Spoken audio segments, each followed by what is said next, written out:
hati-hatimu. Shalom Bapak Ibu yang dikasih dalam Tuhan, apa kabar? Saya percaya sekali kita ada dalam perlindungan, pertolongan, dan tuntunan Tuhan melewati minggu yang lalu. Bapak Ibu, saya dapat berkat untuk bisa berkunjung ke satu kolega saya, dapat tugas di Aceh. Di Aceh, di Universitas Syakuala. Nah, dalam perjalanan saya di minggu yang lalu berkunjung ke kolega saya, tentunya kalau bicara Aceh yang saya ingat dan yang saya ingin banyak belajar adalah tentang kejadian tsunami di 2004. Karena dia adalah kali pertama saya bisa datang ke Aceh dan melihat langsung. Ternyata impak tsunami itu luar biasa besar, Bapak Ibu semua. Luar biasa dahsyat dan betul-betul sangat devastating atau sangat menghancurkan area tersebut. Saya melihat ada kapal tongkang yang beratnya 2.700 ton itu terdampar di tengah kota, 5 km dari pesisir pantai. Bisa dibayangkan betapa kuat arus yang muncul hari itu pada saat tsunami. Menarik ya Bapak Ibu, saya mengunjungi satu area tersebut di mana kapal tongkang 2.700 ton itu terdampar. Dalamnya sekarang jadi museum. Di dalam situ ada satu cerita yang saya sangat kagum. Jadi ternyata ada satu pulau di luar, di daerah Simelu namanya. Itu adalah area yang berbatasan langsung dengan samudra dan berbatasan dengan area tektonik gempa. Nah, yang menjadi menarik buat saya, ternyata kalau di Banda Aceh itu korbannya begitu banyak, ratusan ribu yang terdampak dan meninggal. Tapi di Simelu, penduduknya di pulau itu 78 ribu, yang meninggal hanya 7 orang.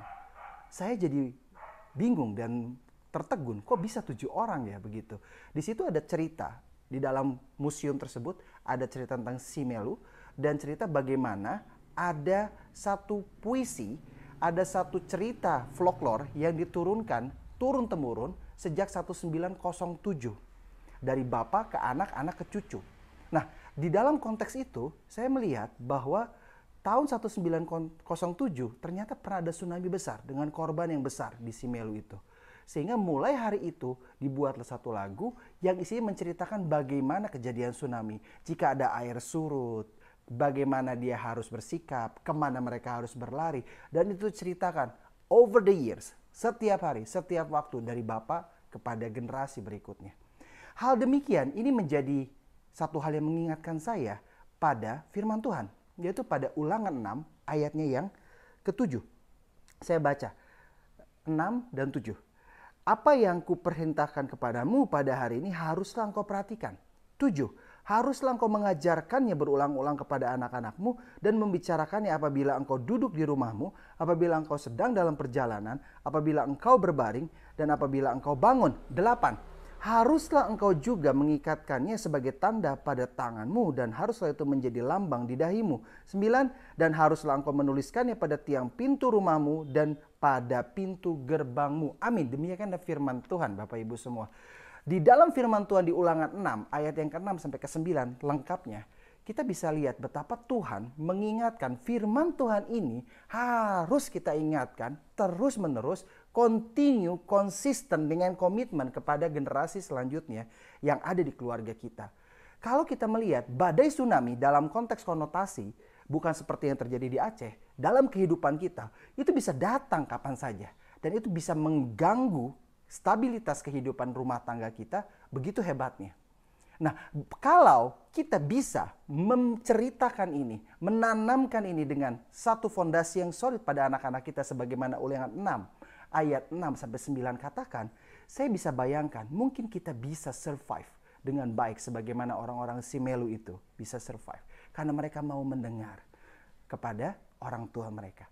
Karena mereka mau mendengar apa yang dikatakan orang tua mereka. Karena orang tua mereka tuh melihat betul betapa dahsyat, betapa sulit, dan betapa devastatingnya kejadian tsunami di tahun 1907. Tuhan tahu apa yang terjadi dalam kehidupan kita. Tuhan tahu rencana yang terbaik dalam kehidupan kita. Tuhan tahu betul hal-hal apa yang akan kita hadapi dan apa yang kita perlukan. Jadi Bapak Ibu semua, dengarkan itu dengan baik. Ajarkan itu dengan komitmen pada keluarga kita. Sehingga kita bisa melewati kehidupan kita dengan baik. Dan melewati tsunami-tsunami yang mungkin muncul. Yang mungkin sangat mendadak. Yang mungkin sangat menggoncang kehidupan kita. Tapi jangkar kita tidak bergoyang. hati kita tidak akan goyah karena kita tahu Tuhan memberikan kekuatan kita. Tuhan menolong kita. Tuhan menopang kita. Dan kita tahu keluarga kita tidak akan goyah karena kita mengajarkannya berulang kali. Sehingga mereka memegang kebenaran firman Tuhan sebagai sandaran hidup mereka. Terima kasih Bapak Ibu semua. Tetap berada dalam perlindungan Tuhan. Tetap baca firman Tuhan. Tetap lakukan dengan setia. Dan saksikan kekuatan Tuhan dinyatakan di dalam kehidupan kita. Menjadi berkat buat orang-orang sekeliling kita. Terima kasih Bapak Ibu. Tuhan Yesus memberkati. Happy nice weekend. Pulihkan